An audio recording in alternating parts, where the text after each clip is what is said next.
I'm just gonna throw this out there. This looks so fucking low effort. Like, it looks like you're just on a multiplayer map, and instead of pushing an objective or whatever, you're just walking down the, like, lane of the map, killing a bunch of mindless robots, and then you get to the end, and then you watch a cutscene. Like, that is the exact vibe I'm getting from this. Players are being asked to do different things from one hero mission to the next so that they all feel really fresh to the player. For example, we have Gather and Return, where you're trying to go and grab these different canisters to kind of safeguard them so they don't go off and affect the population in a negative way. Just internally, we have names like Wall of Death, Scavenger Hunt, and Kill Quest, and all these new mechanics and enemies for people to experience. So a lot of people shit on the game Paladins for being an Overwatch clone, quote unquote. But now Overwatch is legit copying their, like, upgrade and skill system.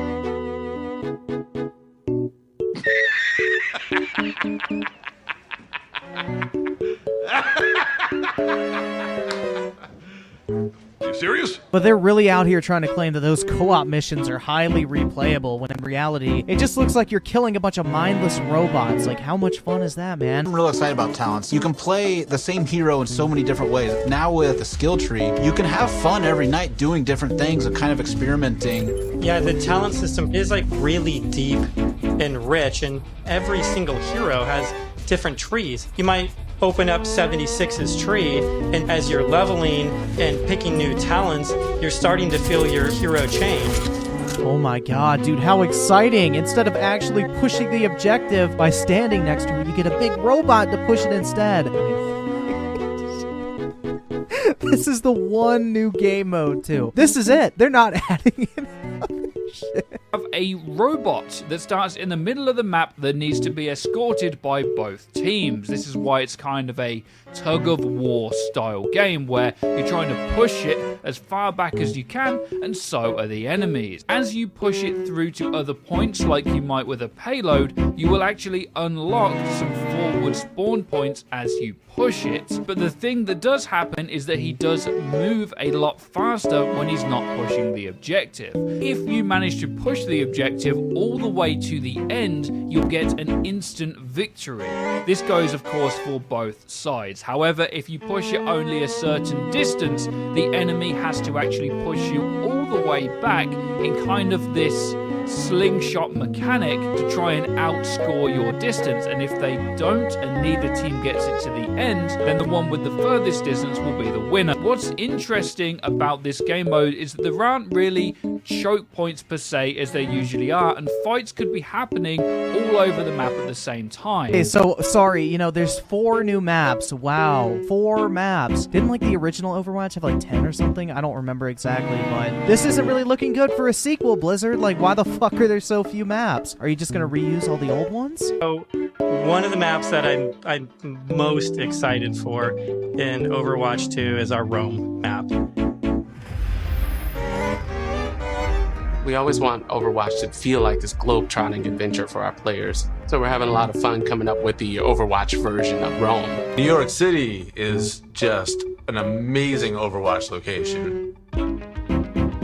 We're really striving to make it as authentic as possible while still putting this Overwatch spin on it. This is purely a cash grab. They're hoping there's going to be some stupid people out there that played Overwatch 1 and they're like, oh dude, I want to try out Overwatch 2. They're going to buy the game, they're going to play it, and realize it's the exact same fucking thing and they didn't need to spend the money whatsoever if they only care about the multiplayer portion of this game, because all you're getting is the co-op missions and maybe some multiplayer skins. Us as gamers, you know, sequels make us nervous more than anything else. So what we're hoping to do with Overwatch 2 is really redefine what a sequel means.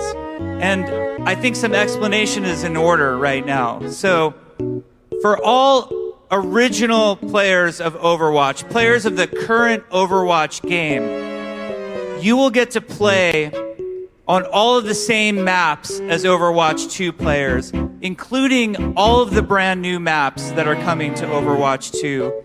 And you will get to play with all of the same heroes as Overwatch 2 players. It will be a shared multiplayer environment where no one gets left behind. Or whatever. whatever. And it makes you wonder, like, why the fuck wasn't this in the game earlier? Like, in the 3-year lifespan up to this point of the original Overwatch, why the fuck didn't they just add this in gradually? This Overwatch is basically fucking dead. Like, people do not give a shit about this game. Oh, well, would you look at that? They're already reusing content from the original Overwatch. You know, those are all maps from the first game. Great job, Blizzard. Really putting in the effort there. They're calling it Overwatch 2 because in reality, this is nothing more than a cash grab. They are repackaging all the Overwatch 1 content with a couple extra multiplayer maps, 2 heroes, 1 new game mode for multiplayer, and some shitty co-op campaign missions. That's it. That's all you're fucking getting here in this so-called sequel. We're also experimenting with the idea we call role passives. One of the more shocking changes that we've been exploring in Overwatch 2 PvP is a change to the tank role entirely. That's applied to all of the tanks. So for example, for Reinhardt, we've given him 2 charges of Fire Strike, so we can throw Fire Strikes a lot more aggressively and more often. And we've cut them and applied it so that we can support a lot more environments. Now we're supporting outdoor, urban outdoor, warehouse tails, tight tunnels, small rooms. You know, we're of the mindset maybe 2CP doesn't exist in Overwatch 2, and maybe there's a new cool game mode that replaces it. And we're also adding new spaces onto some of these maps. So we put some new technology in place that allows us to do this dynamically. You start the mission off, clear day. Midway through the mission, suddenly this sandstorm or heavy weather would show up. It made the world just feel so much more alive.